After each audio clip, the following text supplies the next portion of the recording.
Hello everyone, this video is on proofing the recall.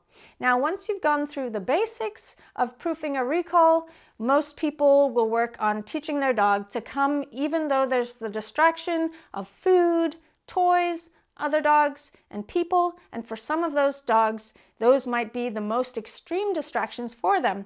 However, a lot of times people will think that if they've worked on multiple things or the games that they've been taught by trainers, then their dog should have a reliable recall because they worked so hard on it. But it's really important to understand your dog and what certain things really arouse them, make them very excited, and also what things scare your dog a lot. So those two things factor into why a dog might not come back. Other reasons a dog might not come back could do with the level of stress they're under or illness. So those you need to take into account. But it's really important to know what excites your dog and what scares your dog, because those are going to be the times when your dog probably won't come back to you. So if you have this really reliable dog and they're terrified of fireworks, if your dog is off leash and there's fireworks, or maybe it's a car backfiring and your dog runs away from you when they're scared, then that is, your dog is not going to have a reliable recall, and they will run away most likely if there is a loud noise. So instead of trying to proof the recall with loud noises, the solution is to take away or reduce the dog's fears of what they're scared of. So that is the first step to then working on the recall.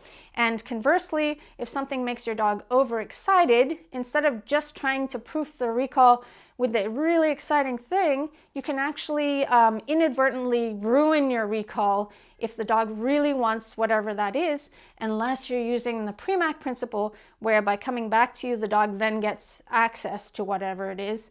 But one great way, besides playing games like the Premack principle, but one great way is reducing the dog's arousal around the things that make them really excited. So if they are excited by prey in the environment, animals moving around, if they're excited by cars, skateboards, the first step would be, can they relax on a mat when something very minimal happens? So you break the steps of training up into small, successful approximations that are easy for the dog. For example, the dog could settle on a mat while you just have a skateboard near them and then move it 2 inches, and then progress to where your dog can just relax while you skateboard around, and then progress to where someone else skateboards around while they relax. And then if you can get a dog to relax around the skateboard, they're going to come to you easily when you call them, because you've worked on that arousal for whatever it was. So a lot of people think, oh, I really need to work on my recall.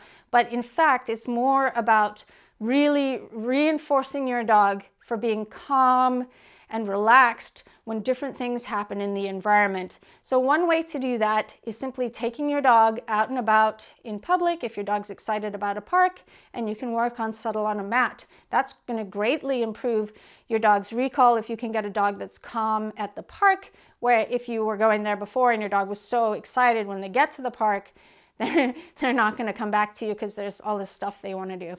For certain situations, being at a distance from whatever it is makes a recall easier for a dog. So one thing you can do is utilize a leash and a harness attached to your dog, or a fence that the dog can see through, and then have the distraction at a distance behind the fence, or have the distraction at a distance from your dog on leash. And what you're going to do is simply ask your dog to look at you, or turn to you, or even come to you on the leash and harness when the distraction is at a distance.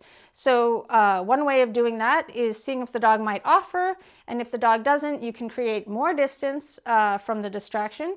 Or you can use a treat on your dog's nose to lure them away to create more distance, and see if your dog is able to look at you when you ask for their attention, or come to you when you back up. Another thing you can do if you have an extreme case where something's way in the distance and your dog is still excited is you can go behind a barrier. So perhaps a parked car, your dog is fixated on someone holding a ball in the distance because they think they're going to throw it, and the dog is very sensitized and excited by thinking they're going to herd or chase the ball. So the person's standing neutrally with the ball, the dog can't look away even though the person's as far away as possible. So you could get your dog behind the car, ask your dog to look at you or come to you from behind the car, and then they can go out and look at the person at a distance, from a distance. So you're giving them access to looking at the person for coming back to you. And then that would be one way of starting to proof the recall with a distraction. Another thing you can do is have the person standing with the ball in the field and your dog is close by. This might actually be easier for your dog than adding distance depending on your dog. Some dogs are actually easier to work with when they're really close to whatever it is. Say, for example, meeting a dog, they can be called away and then return to meeting a dog. But if they see a dog far in the distance, it's extremely exciting for them based on the learning and genetics. Like, for example, some border collies, small things moving in the distance can make them herdy, but when it's right up in their face, they're not excited. Or the opposite. So the same scenario, a person holding a ball, you could have the dog, as long as the dog isn't aggressive or you don't think the dog is going to hurt the person, you know, they're just going to most likely sniff the ball or find it uninteresting because it's not being thrown. The person standing with the ball, you let your dog go over and see that the person is not moving and not going to throw the ball when the dog is near them, and then just wait. And at some point, you might be able to recall your dog away from that person. You can also use toys in order to get this behavior. So you might have a similar ball to the person, and when your dog comes back to you, you throw that ball, and then you release your dog back to seeing that person who's just standing there holding a ball.